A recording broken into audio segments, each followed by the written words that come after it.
안녕하세요. 오늘도 서연살롱을 찾아주셔서 감사합니다. 저는 30대 후반 여성이에요. 전 제 삶을 이렇게 비유하고 싶어요. 이름 없는 들꽃. 왜 이름 없는 들꽃들의 생애를 보면 그렇잖아요. 씨앗일 적에는 억센 잡초들에게 치여서 아주 어렵사리 뿌리를 내려야만 하고 잎사귀를 조금 틔웠나 싶을 무렵부터는 화려한 꽃무리에게 밀려 외면당하기 일쑤죠. 하지만 그러한 우여곡절을 이겨낸 끝에 마침내 한떨기 꽃망울을 만개시킨 어느 가을날에는요. 모든 사람들의 입에서 감탄사가 터져나오게 마련이거든요. 아, 저 들꽃들 참 예쁘구나. 돌아보면 제 삶도 마찬가지였어요. 억만금을 준다고 해도 다시는 돌아가기 싫은 아픈 기억들도 있었지만 끝끝내 이겨낸 끝에 행복에 겨운 지금을 맞이할 수 있었으니까요. 저는 야간 고등학교 출신이에요. 친정부모님은 제가 아주 어릴 적에 돈 벌어 오겠다며 집을 나선 뒤로 영영 소식이 끊겨버렸고 할아버지와 단 둘이서 살았는데요. 그나마 하늘 아래 단 하나 남아있던 보호자인 할아버지마저도 거동조차 불편한 중풍 환자셨기에 저는 먹고 사는 생계 문제와 할아버지 병수발을 동시에 해내야만 했어요. 말하자면 소녀 가장이었던 셈이죠. 하지만 아직 애뜬 티를 벗어 던지지도 못한 소녀에게 세상은 그리 만만한 것이 아니었어요. 좀처럼 제대로 된 일자리가 주어지지를 않더라고요. 결국 전 재봉틀 공방이니 자동차 와이퍼를 만드는 공장이니 하는 곳들을 주로 하루살이 일용직으로 전전해야만 했어요. 그래서 제가 저 스스로를 야간 고등학교 출신이라며 당당하게 소개할 수 있는 거기도 하고요. 제가 생각해도 그 어려운 상황 속에서도 학업을 놓지 않았다는 사실이 엄청 대견하거든요. 제가 그때 학업까지 병행할 수 있었던 힘은 가슴속에 품고 있었던 단 하나의 소망 덕분이었어요. 내 삶은 반드시 나아질 수 있다. 오늘의 내 삶에 드리워진 그림자가 내일의 내 삶마저 어둡게 만들도록 내버려 두지는 않겠다 하는 간절한 소망이었죠. 그러나 든든했던 제 소망의 불빛이 꺼져가기 시작했어요. 할아버지의 임종이 가까워졌다는 사실이 어린 제 눈에도 분명하게 보였거든요. 가난하다는 이유로 약 한 첩 제대로 써보지도 못하고 가족을 보내야만 하는 이야기는 소설 속에서나 등장하는 심파인 줄로만 알았는데 그게 진짜로 제 이야기가 되게 생겼던 거죠. 다행스럽게도 할아버지는 임종의 고비를 수차례나 넘기셨지만 결국 영원한 작별의 순간이 닥쳐오고야 말았고 할아버지는 숨가쁜 마지막 유언 한마디로 꺼져가던 제 소망의 불씨를 되살려 놓은 채로 하늘나라로 가셨어요. 소은아, 하래비한테 남은 시간이 이제 얼마 되지 않는 것 같아. 무슨 그런 말씀을 하고 그러셔. 천년만년 사셔야지. 나 대학 입학식도 같이 가고 졸업식 날에는 같이 사진도 찍고 적어도 결혼식 신부 입장은 시켜줘야지. 응? 할아버지 이대로 가버리면 혼자 남겨진 난 어떡하라고. 하래비 말 잘 들으렴. 제발 아무 말도 하지 말어. 아, 이러다 진짜 숨 넘어가겠어. 날 생각해서라도 제발. 응? 사람이 태어난 날이 있으면 가는 날도 있는 베비야. 그래도 하래비는 아무런 여한도 걱정도 없단다. 왜요? 살면서 조금 더 행복할 수 있잖아. 내가 할아버지 호강시켜 드릴 수 있다니까? 근데 지금 그런 말이 대체 무슨 의미가 있냐고요. 아주 중요한 의미가 있어. 우리 소은이는 혼자가 아니라는 거. 엄마랑 아빠랑 할아버지랑 할머니랑 우리 가족들의 사랑의 결정체가 바로 우리 소은이니까. 또 이 세상에는 우리 가족들보다 소은이를 훨씬 더 사랑해줄 사람이 분명히 있을 테니까. 그러니 소은아, 혼자라서 외롭다 생각지도 말고 지금 잠깐 궁핍한 삶이라고 해도 절대 희망 놓지 말고 딱 지금처럼만 씩씩하게 잘 이겨내주련. 네, 알았어요. 약속할게. 고맙다. 고마워. 안녕히 가세요, 할아버지. 잘 키워주셔서 정말 감사합니다. 눈물로 할아버지를 떠나보낸 저는 장례를 마치는 즉시 집안의 모든 재산을 처분했어요.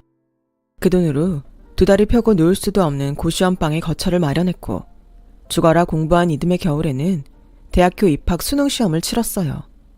할아버지께서 되새겨주셨던 지금보다 나은 삶을 살겠다는 소망을 지켜내기 위해서였죠. 그렇게 천신만고 끝에 명문대 경영학과에 입학한 저는 이후로도 참 치열하게 살았어요. 낮에는 대학교 경영학 수업을 들었고 밤에는 공장 야간반 공순이가 되어 돈을 벌었어요.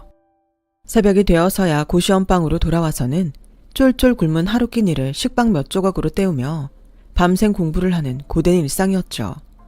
하지만 행복했어요. 인내는 쓰지만 그 인내로 맞이할 화창한 내일은 무척이나 달콤할 테니까요. 제가 꿈꾸었던 화창하고 달콤한 내일은 생각보다 빨리 찾아왔어요. 대학교 졸업장을 받는 동시에 대기업에 취직한 덕분에 독한 화학약품 먼지 맡아가며 일하던 공장 공순이 처지에서 정장 쫙 빼입고 출근하는 커리어우먼이 되었거든요. 그 무렵 첫사랑도 생겼어요. 중소기업 하청업체 직원이었던 그 남자와 저는 사회 초년생으로서의 고민을 함께 나누며 빠르게 가까워졌고 결혼을 약속하기에 이르렀죠. 우여곡절 많았던 성장 과정 끝에 처음 누리게 된 행복이 저는 너무 귀하고 감사하게 느껴졌어요. 하지만 세상은 제 행복을 가만히 내버려 두지를 않더라고요. 역시나 결혼 문제였죠. 그리고 모든 불화의 시작은 많은 신혼부부의 경우에서처럼 시모였어요. 시모와의 첫 만남, 첫 마디부터가 아주 심상치가 않았죠. 혼수는 얼마나 해올 수 있니? 네? 대기업 정직원이라면서 올해 중으로 승진도 할 수 있을 것 같다지? 그 정도 능력이면 혼수는 얼마나 해올 수 있냐 말이다. 죄송하지만 다시 한 번만 말씀을. 한창 젊은 것이 벌써부터 귓구멍이 막힌 거야 뭐야? 그게 아니라 결혼 허락도 받기 전에 혼수 얘기부터 꺼내시니까요. 지금 하나 나중에 하나 똑같은 혼수 얘긴데 뭘. 그리고 나 그렇게 만만한 여자 아니다. 혼수를 얼마씩이나 해올 수 있느냐에 따라서 결혼을 뒤집어 엎을 수도 있는 사람이라고. 그러니까 순순히 시키는 대로 하는 편이 좋을 거야. 혼수로 대체 뭘 얼마나 원하시는데요? 1억 4천. 예단비는 따로 받을 거고. 1억 4천만 원이요? 그것도 기왕이면 현금이었으면 좋겠구나. 아니, 꼭 현금이어야겠어. 순간 전 제 귀를 의심하고야 말았어요. 그동안 살아온 제 상식이 무너지는 순간이었죠. 보통 혼수라고 하면 신혼집에 들어갈 가전제품이나 입을 그런 걸 말하고 예단이니 뭐니 다 합쳐도 시댁 식구들에게 하는 한복이나 정장 선물 그런 걸 뜻하잖아요. 그런데 대뜸 현금이라뇨. 그것도 1억 4천씩이나. 좀 많이 황당하네요. 혼수를 현금으로 해다 바쳐가면서 하는 결혼 얘기는 듣도 보도 못했는데 금액부터도 너무 말이 안 되는 액수라서요. 혹시 꼭 1억 4천이어야만 하는 이유도 있는 건가요? 그것도 꼭 현금으로요? 꼴에 대기업 다닌답시고 우리가 없이 사는 집안이라며 만만하게 본 모양인데 가난은 해도 자식만큼은 허투루 키우지 않았어. 우리 현식이 오늘이 때까지 입히고 먹이고 가르쳐가면서 키우는데 들어간 돈이 얼마고 또 그러니라 내 평생 헌신한 노고의 값어치만 해도 얼만데 이 결혼에 매긴 가격을 꼴랑 1억 4천? 그건 돈도 아니야 이거사. 왜 대답이 없어? 1억 4천이 마음에 안 드니? 그럼 내친 김에 2억으로 올려볼까 어디? 고민 중이라서요. 지금 이 상황을 어떻게 받아들이고 이해해야 할지. 지금 혹시 결혼 전에 제 기라도 꺾어놓으려는 건가요? 아님 아들 자식 팔아서 결혼으로 장사라도 하겠다는 속셈인 건가요? 뭐? 장사? 결혼에 매긴 가격이라면서요.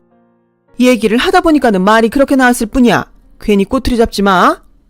그러자 지금껏 잠자코 얘기를 듣고만 있던 예비신랑이 대뜸 나서더라고요. 문제는 그래 당신이 잘못했네. 어디서 어른 말씀에 버릇없이 꼬치꼬치 캐물어. 엄마가 잠깐 말실수 한 번 한 거 가지고. 사실 그날 기분이 나빴던 순간이 바로 이때였어요. 예비신랑이 웬 회개한 봉변을 당하고 있는 제가 아니라 시모 편을 들었다는 거죠. 아무리 엄마 아들 사이라도 그렇지 생각이 제대로 박혀있는 사람이라면 누구의 잘못인지 너무도 분명하게 알 수 있는 상황인데도 말이에요. 솔직히 수치심도 조금은 들더라고요. 내가 고른 남자가 겨우 이 정도밖에 안 되는 인간이었나? 싶은 부끄러움이었죠. 그러거나 말거나 예비신랑은 제가 시모의 말에 대답이라도 한마디 할라 치면 너무 잠자코 듣기나 하라는 투로 째려보기 일쑤였고 시모는 그놈의 현금 혼수 얘기를 줄줄이 늘어놓더라고요. 참다 더는 안 되겠다 싶었던 저는 결국 아주 단호한 한마디를 던지고는 자리를 박차고 나왔어요. 죄송합니다. 이 결혼 다시 생각해봐야겠네요. 1억 4천에 아들 팔아 넘기듯이 결혼시키려는 부모도 이해할 수 없고요. 또 그런 부모도 무조건 부모랍시고 감싸고 두는 자식의 모습도 꽤 실망이고요. 생각 정리되면 제 쪽에서 먼저 연락하겠습니다. 다행스럽게도 그날 시모와 예비신랑은 시댁을 떠나는 저를 순순히 보내주었어요. 그래놓고는 지들도 불안했던 모양이죠. 불화만 낳고 끝나버린 첫 만남 직후부터 시모와 예비신랑이 너나 할 것 없이 저에게 접근을 하기 위해 부더니도 애를 쓰더라고요. 이유야 뻔하죠. 제발 파혼만큼은 말아달라며 애걸복걸. 물론 그 모든 과정에서 저는 조금의 여지조차 남기지 않은 채로 모든 접근을 차단했지만 명색이 직장인인 탓에 일과 시간 중에는 사무실에 묶여있을 수밖에 없었어요. 그런데 시모가 바로 그 지점을 치고 들어오더라고요. 어느 날 덜컥 안내데스크 직원으로부터 업무를 보고 있던 저에게 전화가 한 통 걸려왔어요. 시모가 저를 딱 한 번만 불러내달라며 몇 시간째 귀찮게 졸라대고 있으니 제발 한 번만 살려달라는 전화였어요. 시모의 행패가 직장에까지 미치자 더는 두고 볼 수 없었던 저는 이참에 싹을 확 잘라버리기 위해 시모가 기다리고 있다는 휴게실로 향했어요. 그런데 1억 4천 현금으로 해다 놓으라며 고압적으로 윽박지를 때는 언제고 시모가 테이블에 12첩 반상을 차려놓은 채로 저를 기다리고 있더라고요. 이제 겨우 딱 2번째 만남인데 만날 때마다 사람 놀래키는 재주가 있으시네요. 이번엔 대체 무슨 상황인 건가요? 지난번에는 내가 초면에 결례가 많았지 싶어서 사과의 의미로다가 한번 준비해봤어. 그날 분명 말씀드렸을 텐데요. 이 결혼 다시 생각해보자고요. 생각 정리되면 제 쪽에서 먼저 연락하겠다고요. 너무 매정하게 굴지 말고. 사실 내가 요즘 갱년기야. 갱년기 우울증 때문에 정신이 오락가락해요 아주. 환자한테는 당연히 너그러운 아량을 베풀어야 하는 거고. 안 그래? 글쎄요. 단순한 갱년기 우울증 증상이라기에는 상태가 너무 오락가락이라. 그 정도면 여기서 이러실 게 아니라 치료를 먼저 받는 게 순서 아닐까요? 시애미가 이렇게 사과하잖니. 잘못했다고 하잖니. 그런데 자꾸 그렇게 고압적으로 나올 거야? 방향이 틀렸으니까 사과를 사과로 받아들일 수가 없는 거죠. 이 사달이 난 이유는 1억 4천 혼수를 그것도 현금으로 요구하셨기 때문인데 그 일에 대한 사과는 한마디도 안 하고 계시잖아요 지금. 방할 것 꼴이 대기업 정직원이랍시고 콧대는 더럽게 높네. 다 들리거든요. 들으라고 하는 소리다 이거사. 기집애가 말이야. 어른이 이 정도로 굽히고 들어오면 나 죽었소 하면서 밥작 엎드려 벌벌 떠는 맛이 있어야지. 그딴 성격으로 우리 귀한 아들 비위 맞추면서 살 수 있겠어? 바짝 엎드려서 뭐요? 요구한 현수 현금으로 해다 바치라고요? 아들 비위 맞추면서 살기는 뭘 비위를 맞추면서 살아요. 저도 돌아가신 제 할아버지한테는 세상에서 제일 귀한 손이었습니다. 야! 그만 좀 하세요 제발. 그놈의 1억 4천을 현금으로 받아서 대체 어디다 쓰려고 하는지는 모르겠지만 똑같은 소리 이만큼 반복했으면 재밌다고 구경하던 사람들도 지루하다고 손살에 친다고요. 알아요? 그래서 네가 기어이 이 결혼을 파투를 놓겠다? 네, 그럽시다. 당신 아들내미가 아무짝에도 쓸모없는 마마보이라는 사실도 실망이었지만 마마보이 아니었더라도 그쪽 같은 시어머니 모시면서는 도저히 못 살겠으니까. 그렇게 그쪽 집안과의 혼담을 완벽하게 끝내버렸다고 생각한 저는 알턴이라도 쏙 빠진 것 마냥 속 시원한 기분이었어요. 하지만 그러는 한편으로는 뜨뜻미지근한 의문이 생기기도 했죠.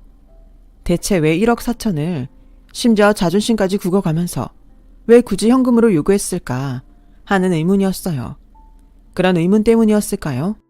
아니면 파운이 알게 모르게 제 마음에 상처가 되었던 걸까요? 정확한 이유는 알 수 없었지만 저는 한동안 무기력증에 시달렸어요. 입사 동기 중에 제일 먼저 승진 통지서를 받아도 별 감흥이 없었고 부쩍 오른 월급 통장을 받아들면서도 무덤덤했어요. 어릴 적부터 워낙에 열심히 살아왔던 저로서는 무기력증이 무척이나 낯설었고 이겨낼 방법 또한 전혀 알지 못했는데요.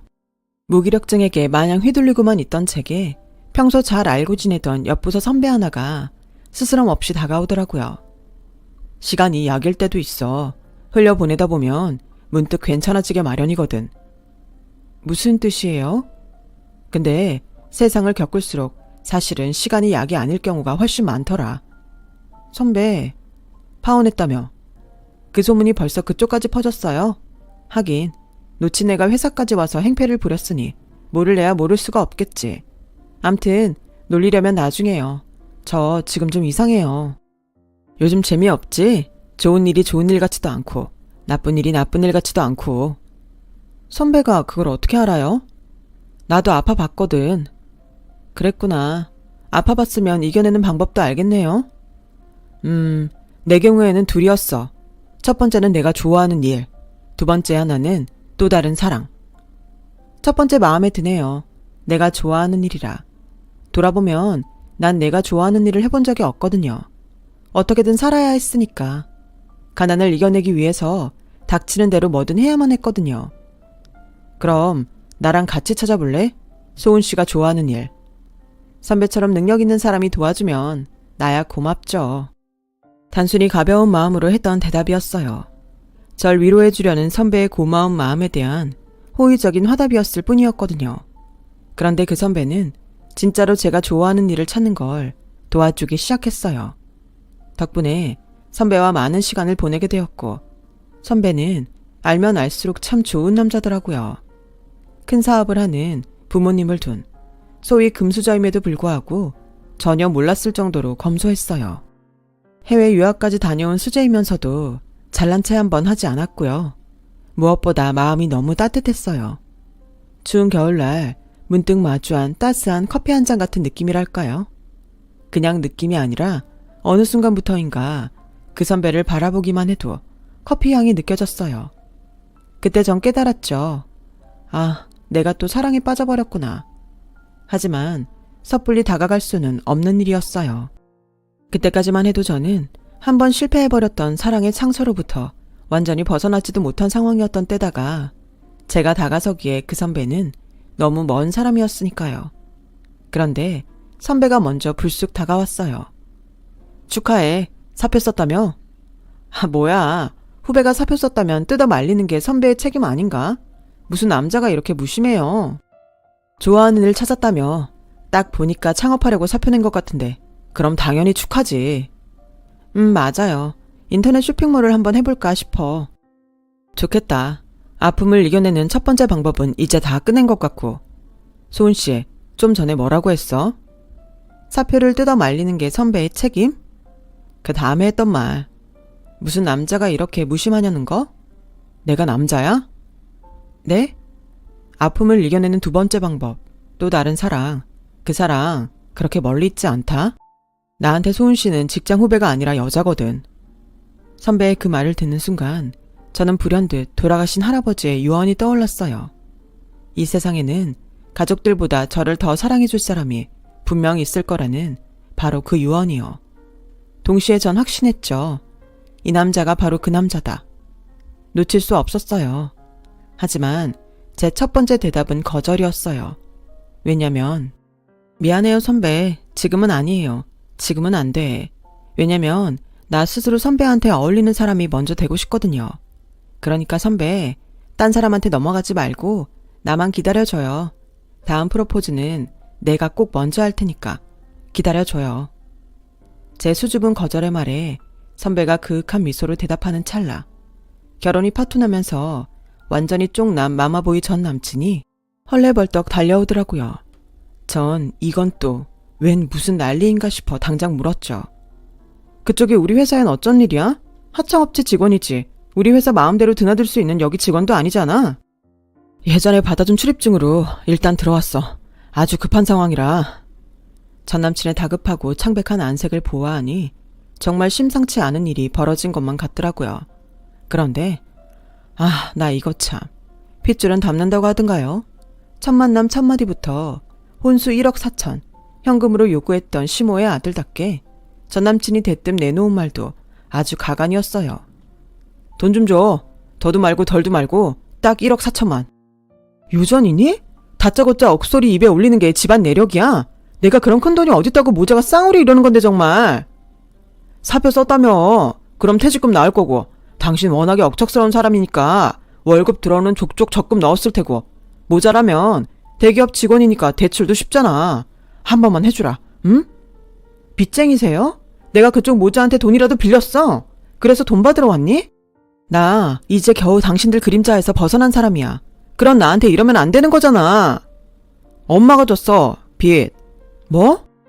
엄마가 빚을 많이 줬다고.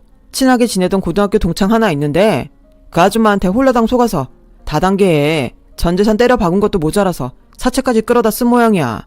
지금 집에 사채 업자들 쳐들어오고 차 앞딱지 붙고 난리 났어. 여러 모습 보여준다 진짜.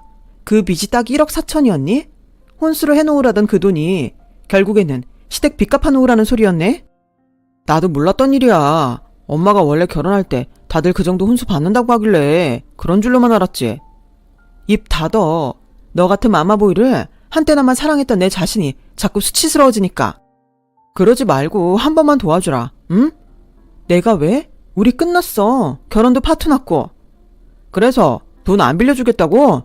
우리 엄마 경제사범으로 교도소 끌려가는 꼴 가만히 지켜만 보겠다고? 엉뚱한 사람한테 뒤집어 씌우지 마. 난 아무 관련도 없으니까. 그러기만 해. 나도 가만 안 있을 거야. 나도 당신 회사에 아는 사람들 많거든? 확 헛소문 내버린다. 나랑 끝나기도 전에 땀난 자랑 바람 피울 생각부터 하고 있는 바람에 결혼 파토 난 거라고. 협박이라도 하셔서 돈을 뜯어가시겠다? 너 진짜 또라이니? 나한테는 무슨 욕을 해도 좋으니까 우리 엄마 빚 한 번만 갚아줘. 빚만 갚아주면 당신 인생에서 존재하지 않았던 사람처럼 완벽하게 사라져줄게. 그 말에 저는 잠시 고민했어요. 제가 좋아하는 일을 찾아 새 출발을 앞두고 있었고 새 인연과의 사랑 또한 앞두고 있는 상황에서 굳이 허물 같은 전남친 그리고 심어와의 질척거리는 관계에 시달릴 필요 따위는 없을 테니까요. 그래서 전 전남친에게 딱 한마디를 되물었어요. 내가 말로 하니까 줄 것 같이 느껴지나 본데 1억 4천? 그거면 되겠어? 그거 먹고 떨어져 줄 수 있겠냐고. 당연하지. 엄마를 걸고 약속할게. 알았으니까 집에 가서 기다려. 준비해서 금방 갈 테니까. 그렇게 전 007 가방 2개와 만반의 준비를 갖춘 채로 그들의 집으로 향했는데요. 제 눈앞에 펼쳐진 집안 몰골이 영 말이 아니더라고요. 사채업자들이 한바탕 행패를 제대로 부리고 갔는지 집기들이 모조리 박살이 나 있었고 그나마 멀쩡한 가구 같은 것들에는 차 앞딱지들도 붙어 있었죠. 난장판이네요. 그러게 왜 다단계 같은 거에 속아가지고서는. 돈은 현찰다발로 준비해서 온 거야. 내가 신용불량자 신세라 은행 계좌 거래가 불가능해요.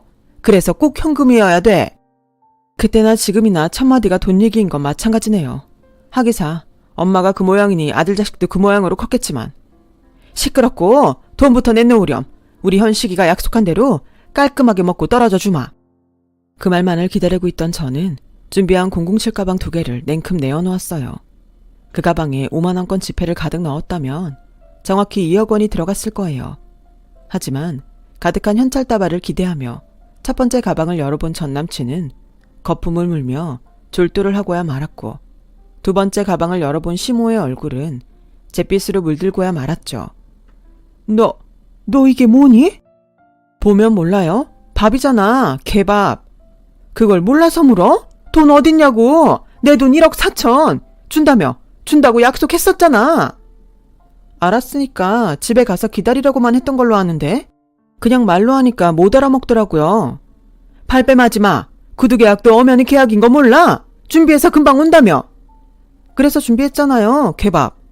너 지금 우리 먹이니? 네, 먹이는 겁니다.